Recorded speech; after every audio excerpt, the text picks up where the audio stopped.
It's a really exciting time to be alive. We have a front row seat to the only known transformation of a world powered by dirty fossil fuels to a planet that gets its energy from renewable, clean sources.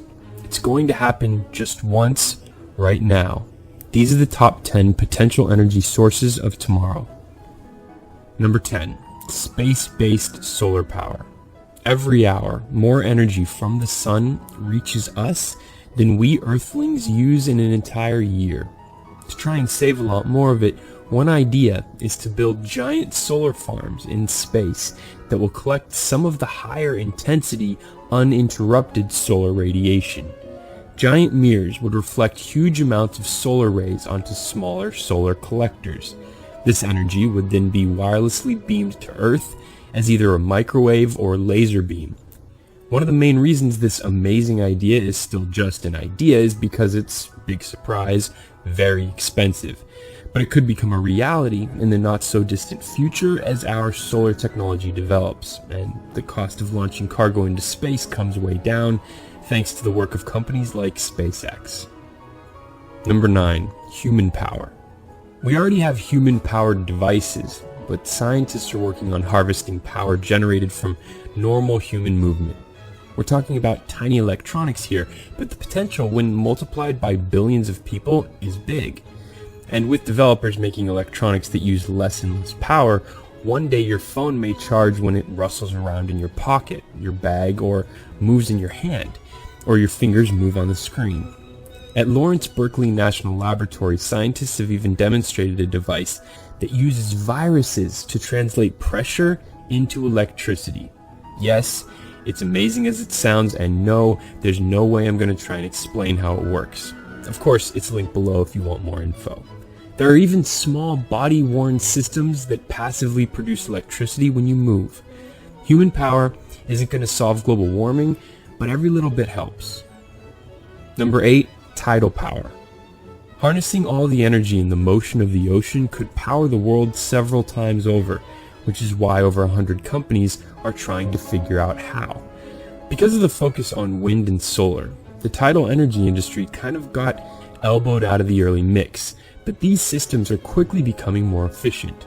For one, meet Oyster, a 2.4 megawatt producing hinged flap that attaches to the ocean floor and, as it opens and closes, pumps high-pressure water on shore where it drives a conventional hydroelectric turbine. One of those could power a whole housing development or a couple massive residential towers, roughly 2,500 homes. An engineer with the Air Force Academy has created the Terminator winged-shaped turbine that employs lift instead of drag, allowing it to theoretically harness 99% of a wave's energy instead of the 50% that current tidal projects can get. And Perth, Australia, just got the world's first ever wave-powered desalination plant that provides the city with enough drinking water for 500,000 residents. Number 7. Hydrogen.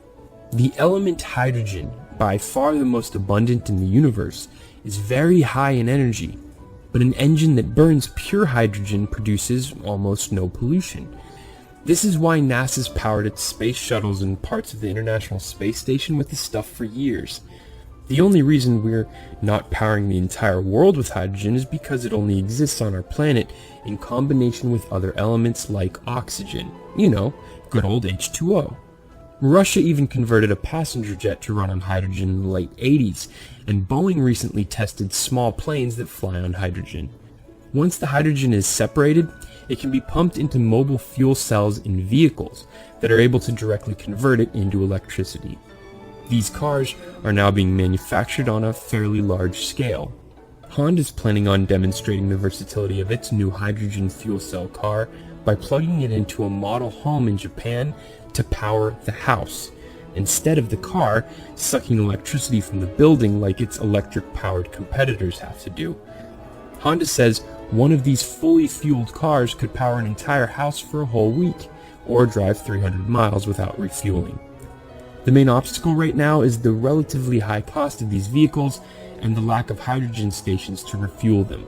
Although California now has plans for 70 of these stations across the state, South Korea is expected to have a total of 43 soon, and Germany is aiming for 100 by 2017. Number 6. Geothermal heat from underground lava beds. The method of converting the heat rising from the depths of the molten core of the Earth into energy, also known as geothermal, powers millions of homes around the world, including the electricity usage for 27% of the Philippines and 30% in Iceland. But an Icelandic deep drilling project may have recently discovered the Holy Grail when it hit a pocket of magma, which had only happened once before in Hawaii.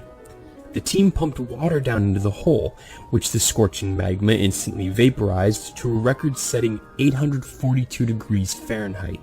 This highly pressurized steam increased the power output of the system tenfold, an amazing success that should lead to a giant leap in the energy-generating capabilities of geothermal projects around the world.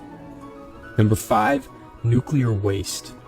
Nuclear fission power plants are the traditional reactors that have been in use around the world for decades and provide the United States with 20% of our electricity. They use something called light water technology to surround the fuel rods with water, which slows the neutrons and allows for a sustained nuclear reaction. But the system is really inefficient. Only 5% of the uranium atoms in the rod get used up by the time it has to be removed. All that unused, highly radioactive uranium just gets added to our growing stockpile of nuclear waste. But now, finally, there appears to be another, more efficient way, called a fast reactor, where the rods are submerged in liquid sodium instead of water. This allows 95% of the uranium to be used, instead of the unacceptably inefficient 5%. Adopting this method would solve the huge problem of getting rid of our 77,000 tons of radioactive waste, because these new reactors can reuse it. GE Hitachi has already designed a fast reactor called PRISM and is shopping it to power companies. But the biggest obstacle is the high cost of building new nuclear power plants.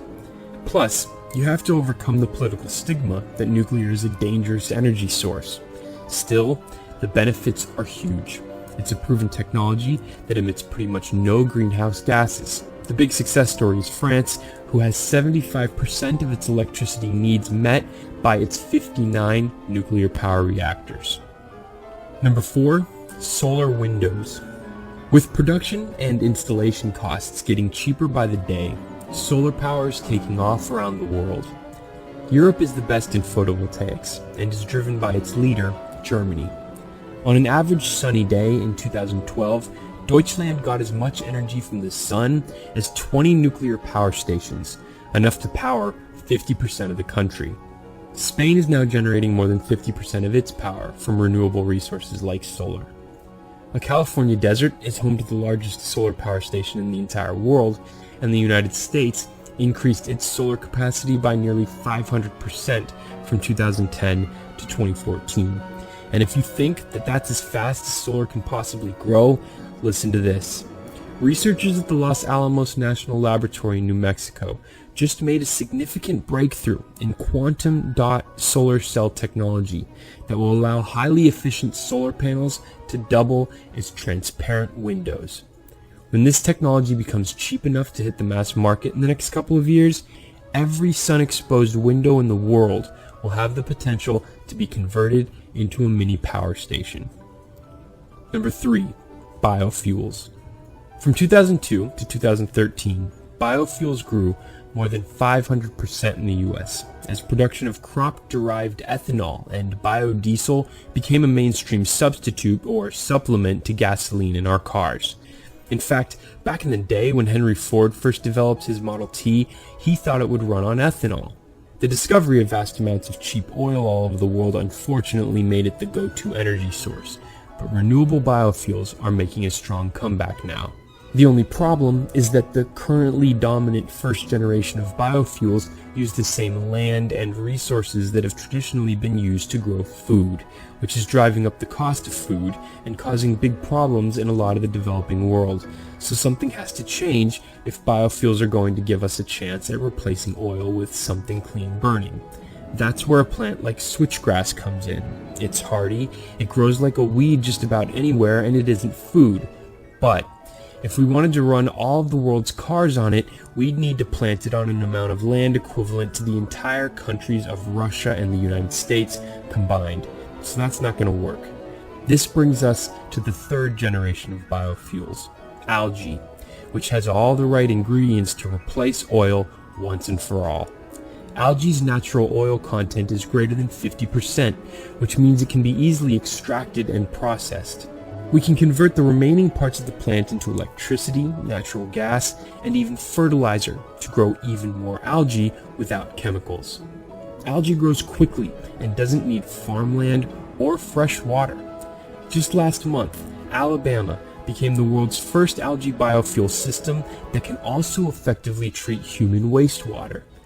This actually resulted in a carbon negative outcome. The 40,000 a day demonstration plant basically floated giant bags on a bay, pumped wastewater into them, added a little algae, and then let the sunlight do its thing. Before long, algae had grown everywhere and cleaned the wastewater so well it could either be released back into the bay or reused by people as drinking water. Number 2, flying wind farms. We're already getting a lot of energy from the wind, but with the buoyant air turbine, or BAT, that floats 1,000 to 2,000 feet above the ground where winds are stronger and more consistent, we could soon be getting that energy much more efficiently. The system is simple. A ringed blimp with a wind turbine in the middle is tethered securely to the ground. It'll produce twice as much power as similarly sized tower-mounted turbines. It can even handle winds of more than 100 miles per hour and can be fitted with additional devices like a Wi-Fi unit, which would help bring the internet to parts of the world that don't have it yet. The buoyant air turbine was designed for bringing renewable wind energy to rural parts of the world, where building a traditional wind turbine was impossible, and will first be deployed in Alaska. It can even automatically detect and adjust its floating height to where the best wind speed is. When the wind speed is dangerously high, the thing will dock itself, eliminating the need for manual labor. Flying wind turbines like this should soon replace all the less efficient tower-based systems and could allow for the construction of offshore wind farms that have, until now, been really expensive to build. Number 1, fusion. Unlike fission, nuclear fusion doesn't create any deadly nuclear waste because it fuses atoms together instead of splitting them apart, so there's no threat of a runaway reaction that could lead to a meltdown event. But this is easier said than done. One nuclear prize-winning physicist described fusion as trying to put the sun into a box. The idea is pretty. The problem is we don't know how to make the box. The technical issue is that fusion reactions will produce material that's so volatile and hot it will damage the reactor that created it.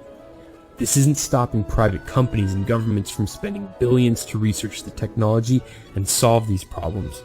And if the immense challenges can be overcome, fusion will provide virtually limitless energy and power the world. That's why the world's wealthiest governments are collaborating on the controversial International Thermonuclear Experimental Reactor in France, known as ITER. When was the last time Russia, China, Europe, and the United States collaborated on anything? That's how important for humanity this project is, and because of its revolutionary potential, several powerful companies like Lockheed Martin are quietly working on their own fusion reactors. Lockheed has a very optimistic timeline for their system, projecting that they will meet global energy demand by 2050. Their optimism may be fairly justified. In October 2013, in separate research, scientists at the Lawrence Livermore National Laboratory in the United States achieved a huge milestone in fusion when, for the first time, a fuel capsule gave off more energy than was applied to it. Thanks for watching. Let us know if we missed anything or if you disagreed with our rankings. And if you liked this video, help the conversation spread by sharing it.